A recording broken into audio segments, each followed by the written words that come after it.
السلام علیکم پیارے دوستو، برصغیر کی موسیقی کی تاریخ میں کچھ آوازیں ایسی ہیں جو صرف کانوں تک نہیں بلکہ دلوں میں ہمیشہ کے لیے گھر کر جاتی ہیں۔ انہی لازوال آوازوں میں ایک نام محمد رفیع کا بھی ہے۔ آج محمد رفیع کو دنیا کے عظیم ترین پلے بیک گلوکاروں میں شمار کیا جاتا ہے، لیکن کیا آپ جانتے ہیں کہ ایک ایسا وقت بھی تھا جب وہ فلمی دنیا میں اپنی پہچان بنانے کے لیے مسلسل جدوجہد کر رہے تھے۔ ہر روز ریکارڈنگ، ہر روز نئی امید، مگر وہ ایک بڑی کامیابی ابھی ان کے ہاتھ نہیں آئی تھی۔ اس زمانے کے ایل سیگل، مکیش اور طلعت محمود جیسے نام موسیقی کی دنیا پر چھائے ہوئے تھے۔ ایسے ماحول میں کسی نئے گلوکار کے لیے اپنی جگہ بنانا انتہائی مشکل تھا، لیکن پھر قسمت نے ایسا موڑ لیا جس نے محمد رفیع کی زندگی ہمیشہ کے لیے بدل دی۔ 1950 کی دہائی کے آغاز میں ایک فلم بن رہی تھی۔ اس فلم کے موسیقار تھے نوشاد، جنہیں اس دور کا سب سے بڑا موسیقار سمجھا جاتا تھا۔ نوشاد ایک ایسی آواز کی تلاش میں تھے جو صرف خوبصورت نہ ہو بلکہ مشکل سے مشکل کلاسیکی سر بھی پوری طاقت،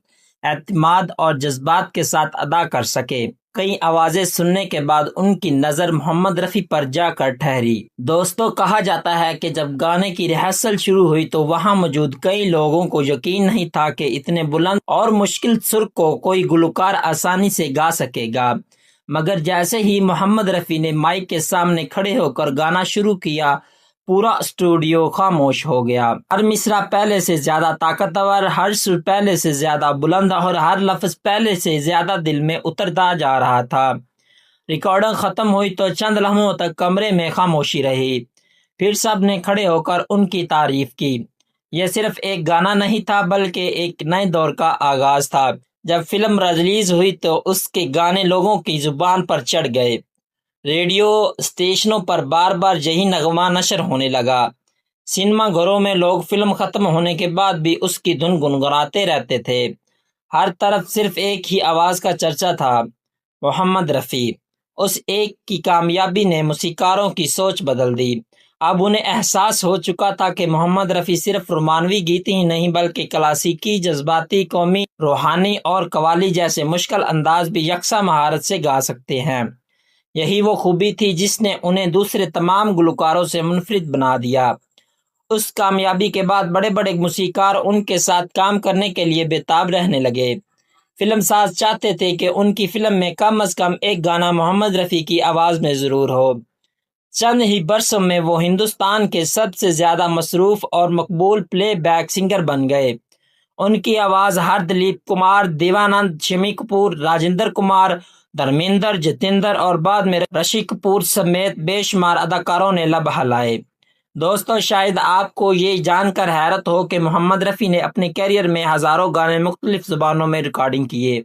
ان کی آواز کی مٹھاس، اونچے سروں پر بے مثال گرفت اور جذبات کی گہرائی آج بھی موسیقی کے طالب علموں کے لیے ایک مثال سمجھی جاتی ہے۔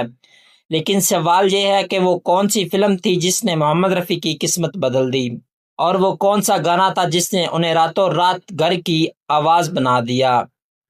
اس راز سے پردہ اٹھاتے ہیں۔ وہ فلم تھی بچھو باورا، اور وہ شاہکار گانا تھا او دنیا کے رکھوالے۔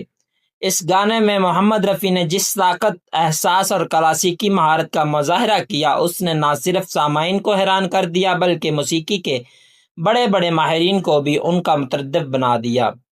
یعنی وہ گانا تھا جس کے بعد محمد رفیع کا نام فلمی دنیا کے صف اول کے گلوکاروں میں شامل ہو گیا۔ یہ کہنا غلط نہ ہوگا کہ اگر یہ گانا نہ آتا تو شاید محمد رفیع کو اس مقام تک پہنچنے میں کئی سال لگ جاتے، لیکن ان کی محنت، لگن اور بے مثال صلاحیت نے اس موقع کو تاریخ کا حصہ بنا دیا۔ آج بھی محمد رفیع صاحب کے سنہری کیریئر کے اہم ترین موڑ کا ذکر کیا جاتا ہے تو او دنیا کے رکھوالے اور فلم بچھو باورا کا نام ضرور لیا جاتا ہے۔ دوستو، اگر آج بھی محمد رفیع کے مداح ہیں تو کمنٹ میں ضرور بتائیں۔